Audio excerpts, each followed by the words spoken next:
Good morning, Warsaw. Today is Tuesday, 19 September. It will be mostly cloudy with sunny intervals in the evening with highs of 14 degrees Celsius or 57 degrees Fahrenheit for our American listeners. Sunrise will be at 6:33 a.m. and sunset at 6:58 p.m. We are on the 50th day of the Warsaw Uprising and lots of interesting things are happening on the ground, aren't they, Alina? There are, Philippe, but today I want to start with Jan Wódka because it's a story that I came across a couple of years ago, and it's on this day that he dies, and I think it's worth talking about him because his story kind of goes a little bit wider than just himself. So he was born in September of 1921, and he finished high school the year that the war broke out in 1939. And during the occupation, he was a commander of the assault platoons in Warsaw that took part in dangerous missions. So they took part in sabotage missions, as well as various liquidation missions, meaning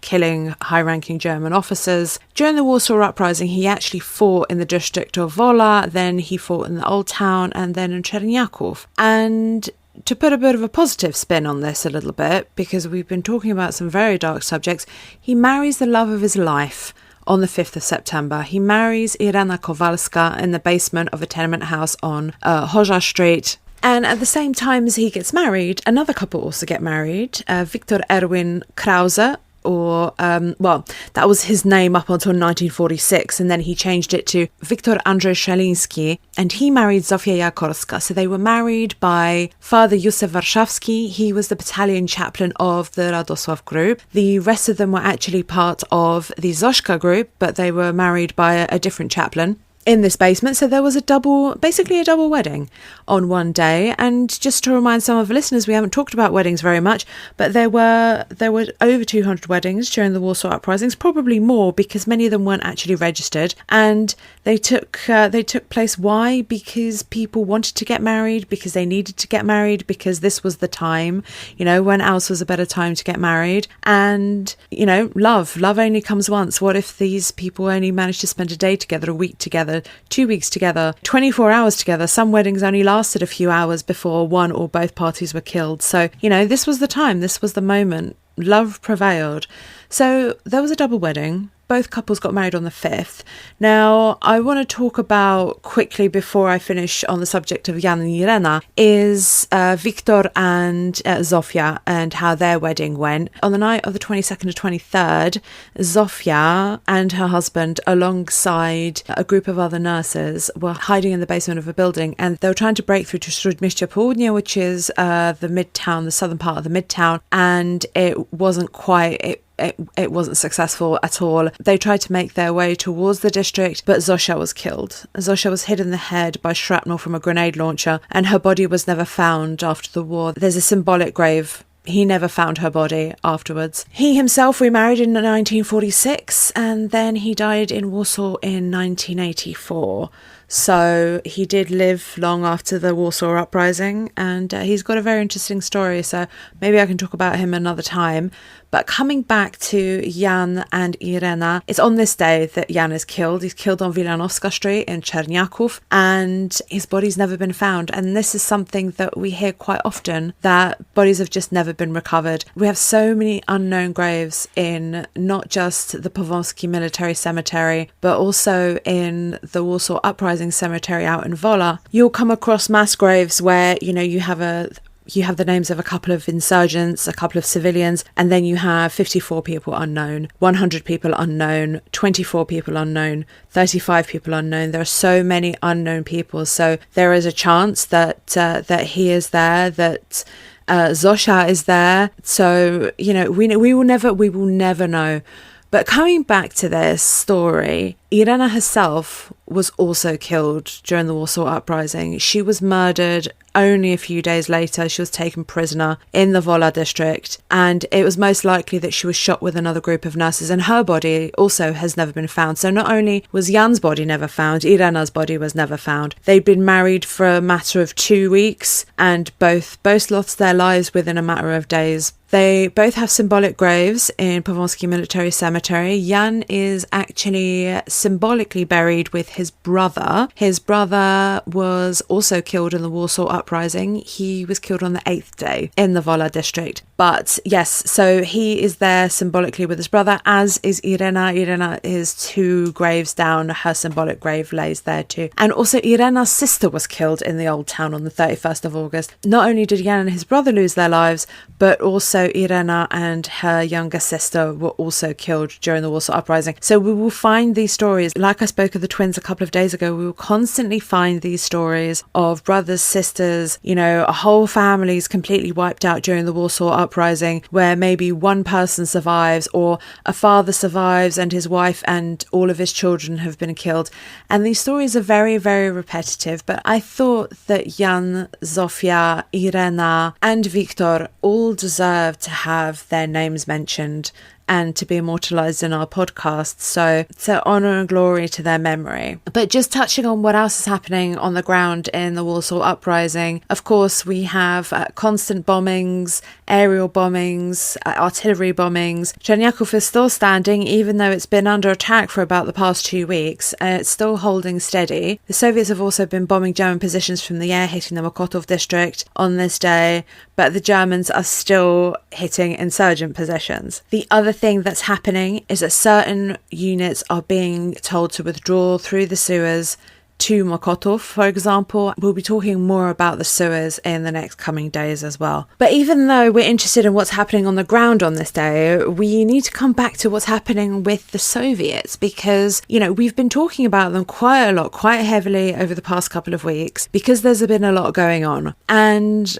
this is a complete total Roger Morehouse episode. So first of all, I'm going to ask you, what is happening with the Soviets? Where are we with them at this moment? Yeah, the Soviets are belatedly, upping their activity with regard to the Warsaw Rising. So there's lots of air activity, there's bombing raids, and they're sort of patrolling the skies with fighters and so on over Warsaw. So that's ongoing. But more significantly, there's a large-scale crossing of the Vistula with elements of the Berling army. And up to as many as 1,000 soldiers cross the Vistula on this day, and they actually make contact with the insurgents in Warsaw, with the AK, with the underground, which is interesting. As we've said before, there are sort of 2 different. Well, there's a whole spectrum really of opinion, I suppose, within the Berling army. You've got the sort of commanders who tend to be, to a large extent, redder than red, and very, that's why they put in the positions of command, is that they are loyal to Moscow above everything else. But amongst the sort of rank and file, there's much more, you could even say, old-fashioned patriotic Polish opinion.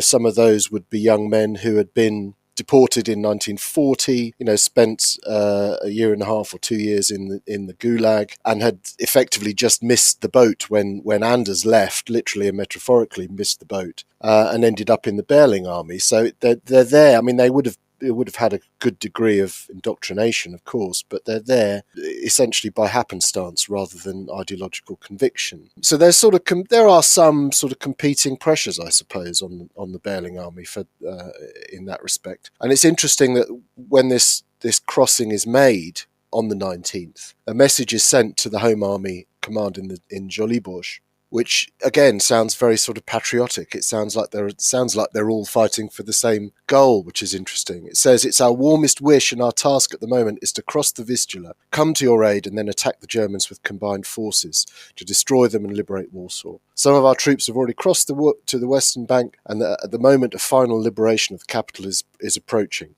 We follow your fight carefully and with admiration. We're proud of the heroic fighters of Warsaw, because in their steadfastness and sacrifice we see evidence of the inexhaustibility of the Polish spirit," which, as I said, is a very sort of ecumenical and patriotic Polish exclamation. So it's kind of interesting. It shows you, I suppose, that we have to be careful of giving too binary, too black and white labels particularly to the Berling army, particularly to the rank and file as well. So it's kind of an interesting point there. I love that you brought that up because it's just so important, especially now, because people keep thinking that the Berling army was just a bunch of communists. But they were, like you just said, they were ordinary Polish soldiers who wanted to fight. They wanted to help their fellow Poles who were dying on the other side of the River Vistula. And I think they felt the very same patriotism and the same need that the Polish pilots did. They wanted to help their fellow Poles. They wanted to liberate their city. And for example, some of them, like some of the pilots and some of the aircrew, may have been from Warsaw themselves. Yeah, absolutely. And I think that's an important distinction is, as I said, between senior commanders and the rank and file. Rank and file, in many cases, as I said, are just ordinary Poles who just feel as patriotic as the AK and the underground do. I mean, it's interesting, even Berling himself is kind of quite a sort of equivocal figure in all of this. I mean, he seems to have not been entirely trusted, incidentally, by the Soviet hierarchy. I mean, he's removed at this point. I think it was the previous week he was removed from his command, and that was actually sent back to Warsaw for, what was effectively re-education, because he was sent back to the military academy. So, I mean, he's interesting in himself. He gives his name to this unit, but actually, they weren't even terribly sure they could trust him. Like he wasn't communist enough for them, So, it is an interesting unit. It's one that really doesn't get much attention, and it's kind of an interesting part of the narrative. Well, Roger, we've touched on the Soviets, and of course we always end our podcast talking about the Germans and our friend Vandenbach. So tell us a little bit about what's going on there with the Germans. Yeah, the Germans are feeling the heat, actually. It's quite an interesting day from that perspective, because you'd imagine that the Vistula was a pretty decent obstacle, and indeed, so it proved, because the crossings by the Berling army are resisted and are very costly, but the Germans are still feeling the heat. So it's interesting that the German 9th Army war diary concludes on this day with a comment that the local commander does not think it would be possible to maintain the front on the Vistula because of these attacks. So they're already talking about potentially pulling back, at least from that area of the Vistula bank. And von den Bach also is sort of feeling the heat. So his diary, we've referred to his diary a few times. It's a really good resource for seeing what the German sort of thought processes were and so on. And he's also feeling the heat. And he says in his diary, "Last night and today were full of nerves," he says. Shortly before midnight, 2 enemy landing attempts were repulsed, and at dawn there's a landing in the north. In addition to that, there was American airdrops. So he says, in addition, over 1,000 parachutes. And it's significant that he's, he says, "Last night I slept barely an hour." So this is the SS commander of the Warsaw operation really feeling the heat, which is kind of a significant thing. And the last point to make on the Germans is, again, we've spoken before about this Nowy Kurier Warszawski, which is a propaganda newspaper basically put out by the Germans. And we've said before that sometimes German propaganda, particularly with regard to the Soviets, could be very much on point. I think to some extent, they saw the strategic significance of what was going on, and Poland's predicament particularly. They saw that with particular clarity, not with sympathy, but with particular clarity. And they talk about, they criticize Stalin and talk about the Soviet Union's efforts to drop supplies into Warsaw and dismiss them in the following terms, which is quite an interesting quote. They said, "Dropping a few bags of food for the dying remnants of the Warsaw insurgents is obviously intended to confuse the world's opinion as to Stalin's position towards Warsaw." It's hard to argue with that. Even though this is Nazi propaganda, it's pretty hard to argue with that opinion. Thank you so much for joining us for day 50. We still have another roughly 2 weeks to go, so another 14 episodes to go on this podcast, but we will see you tomorrow for day 51. Thank you so much, everyone.